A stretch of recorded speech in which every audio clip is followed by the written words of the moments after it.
This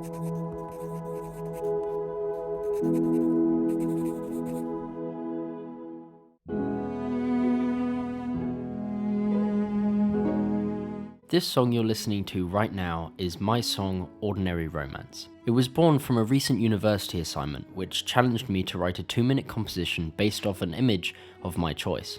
There was an emphasis on musical storytelling, and I was required to record at least one live instrument.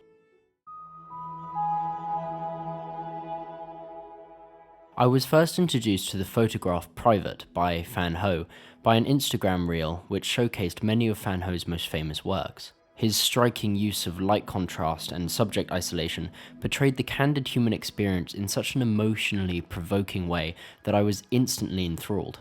After researching Fan Ho, I learned that his work was based mainly in the poorer areas of 1950s to 1960s Hong Kong, which was undergoing rapid industrialization, which transformed former occupied Hong Kong into a modern metropolis.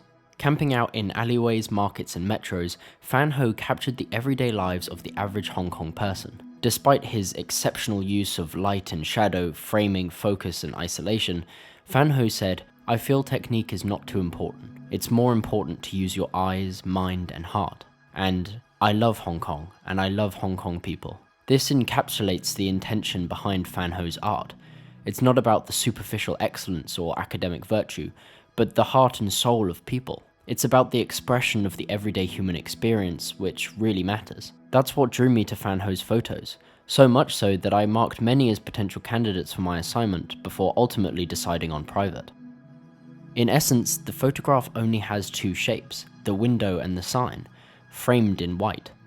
The off-center placement of both the window and sign allows both subjects to draw our attention, which helps us compare the two. The little information we are given allows us to imagine 1,000 possibilities.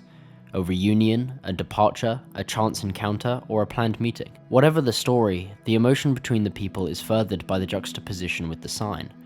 Whatever they are sharing, we were not supposed to see. We've been let in by chance, given a rare glimpse into the intimate lives of strangers, and, whether heartbreak or romance, for a moment we can share in the perfect heartache of love. This emotional connection to someone we have never met is, to me, one of the main purposes of art. Art is so often an expression of emotion with a question mark at the end.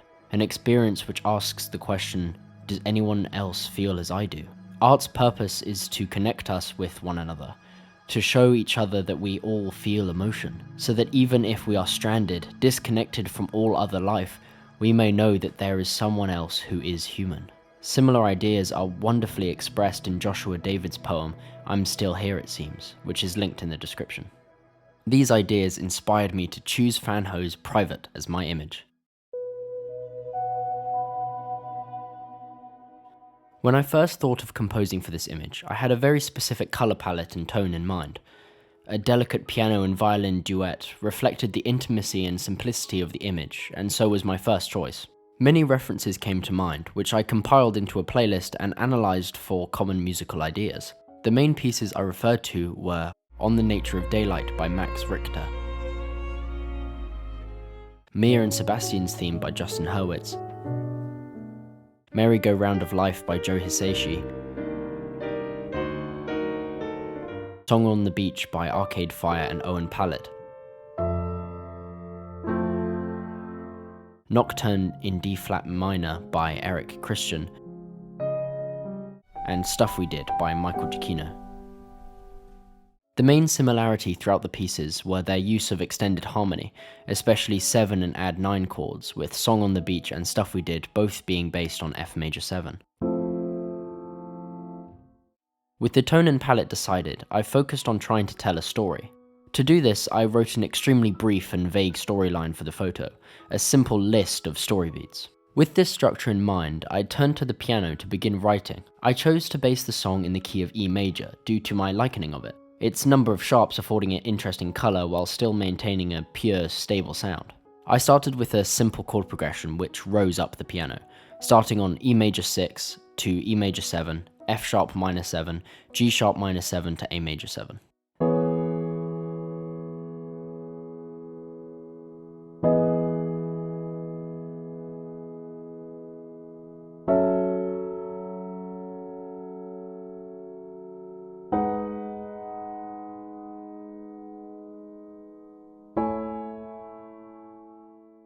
This rising progression created a sense of reaching, a longing for intimacy and connection, or a budding romance, ever growing musically. The plagal cadence of A to E also lent a sense of sacredness to the music, referencing the idea of holy matrimony.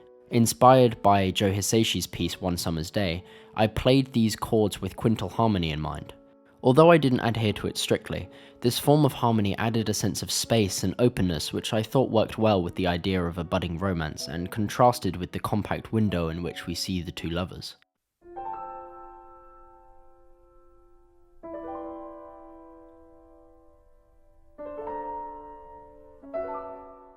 Although I was pleased with some of these ideas, I felt like it was missing something, an incomplete idea without much interest, so I searched for other ideas. My next concept was a progression centered around the movement of the first note of E major first inversion, down a semitone to D sharp. Although the movement from 1 to 3 was emotionally effective in this voice leading, due to the major-minor transformation, I thought it was too somber, more akin to a loss of love rather than the beginning of it.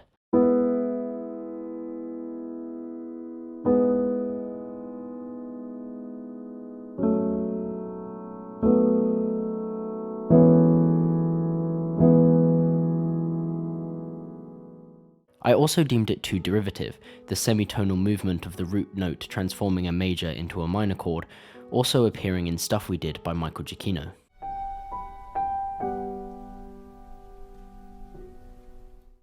However, I didn't entirely discard this idea. The progression continued to F sharp minor to B7, which I felt created some interesting colour and dissonance to the piece. I borrowed these chords and returned to my first progression, this time moving up the piano from E major 6 to E major 7, F sharp minor, B7, G sharp minor 7 to A major 7. Using the same quintal inspired harmony, I modified the B7 to an F sharp minor 6/11 by keeping the G sharp from the F sharp minor in the bass.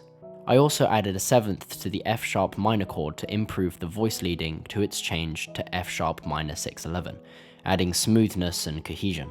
I then added the chords B7 to B6, which created an imperfect authentic cadence, emphasizing the reaching feeling and adding a stronger arc to the progression, making the loop more satisfying without fully resolving.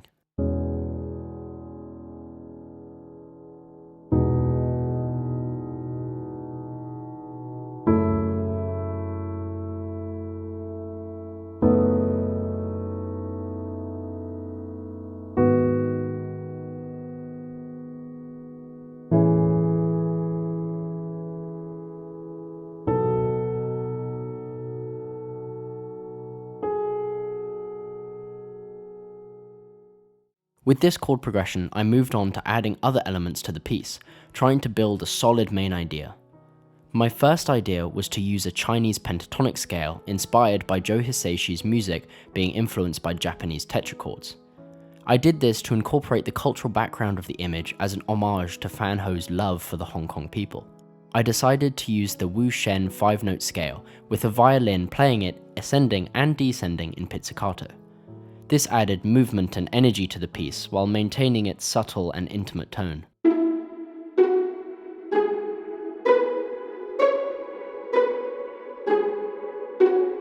I then used the Labs Ghost Handbell VST to play an E major 7 chord arpeggiated over the full progression. By placing it quiet in the mix, it adds brightness and atmosphere, lifting the whole piece without taking too much space. After building a solid main idea, I turned my attention to the melody. I thought about melodic contour and decided on an arc motion to reflect the reaching feeling of the chord progression. However, there are notes which go down, showing how, although the love and romance is building, it is stumbling and unsure, like two nervous people. I originally planned to play the melody on the violin, but after a discussion with one of my teachers, I agreed that high cello would be best, offering a more tender, emotive, and human sound than a low violin. With the melody now written, I returned to the story beats I had written out before. For the discovery beat, I played the progression on a high piano as tenderly as possible. This then fell into the intimate moment beat, where the progression is played lower on the piano with the violin, cello, and bells. I also played the piano with the bass repeating twice for every chord to add energy and movement. Thus, I turned my attention to the departure beat. My first idea was to modulate to a minor key, so looked for a way to achieve this. I decided to sit on the B6 chord, and then move the D sharp and G sharp played in the left hand down a semitone to D and G, creating a B minor 6 chord. Although this modulation to B natural minor worked, I felt that it was too harsh. I was trying to represent a sad, heart-pulling feeling instead of utter heartbreak. To solve this problem, I took it to the class, where my teacher suggested that I should play a major chord on top, reducing the minor sound of the change. The best option for this was D major, which softened the modulation into B minor. To implement this in the piece, I wrote a short pizzicato cello line which continued from the main melody and quickly descended down a D major 7 chord. This descent reflects the feeling of your heart dropping, quickly falling into sadness.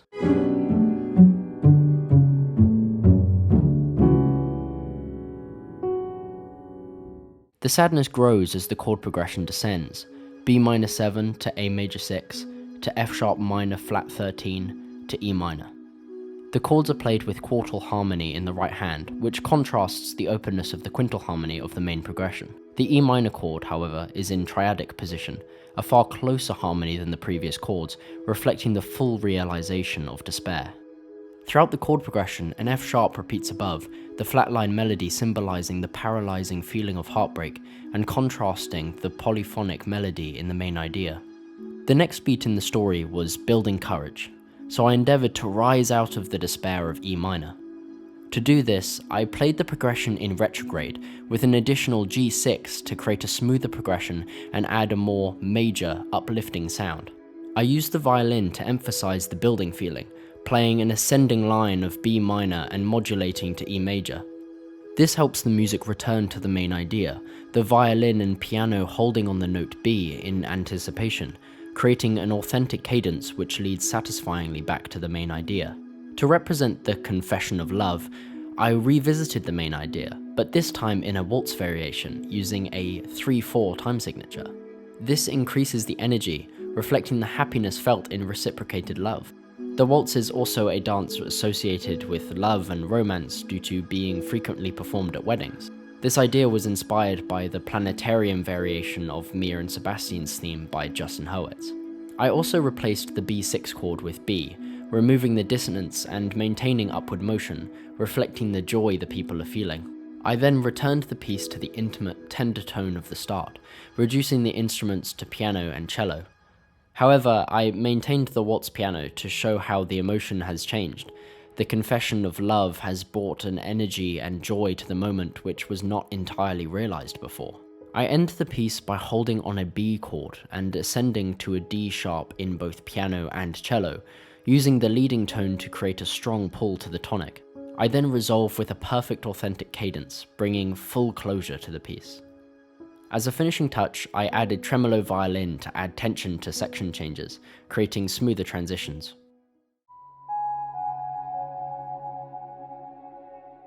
To record my piece, I enlisted the help of my fellow students, booking in a cellist and violinist to play with me. However, after the first few takes, it became apparent that I had been far too ambitious. The cello part was almost exclusively written in the treble clef, and I completely underestimated its difficulty. The result was far from desirable, with an almost entirely out of pitch and somewhat out of time performance. The violin fared little better, the rising B minor to E major modulation proving far too difficult to learn in such a short space of time. With an unusable recording, I went to Plan B, VSTs. With a solo piano recording of the entire piece, I worked with Spitfire Audio's Labs Cello Moods VST, BBC Symphony Orchestra, and Logic Studio Strings to create a string sound which was as authentic as possible. I also scoured the recordings for any usable content and salvaged parts of the performance I could weld onto the VSTs. With a hybrid of VSTs and real instruments, I managed to create a sound true to my composition while maintaining authenticity. Throughout this composition process, I have learnt a lot, from scoring techniques and rules to the ranges of string instruments and how to navigate the recording environment. The main lesson, however, is one of ambition and achievability. In all my pursuits, I strive to push myself, to work outside my comfort zone so that I might learn and grow, becoming a better creator and person. However, it has been made apparent to me through this process that there is a limit to how far you can go, how ambitious you can be, before the goal is no longer achievable. Instead of blind ambition rushing to the furthest point from comfort, I must take small, intentional steps forward so that not only will I learn and grow, but I will also create something I am proud of. Now you can hear my song Ordinary Romance in its entirety. Thanks so much for watching. I hope you guys enjoyed the song and the behind the scenes. Let me know if you want to see more videos like this, and I'll hopefully see you in the next one.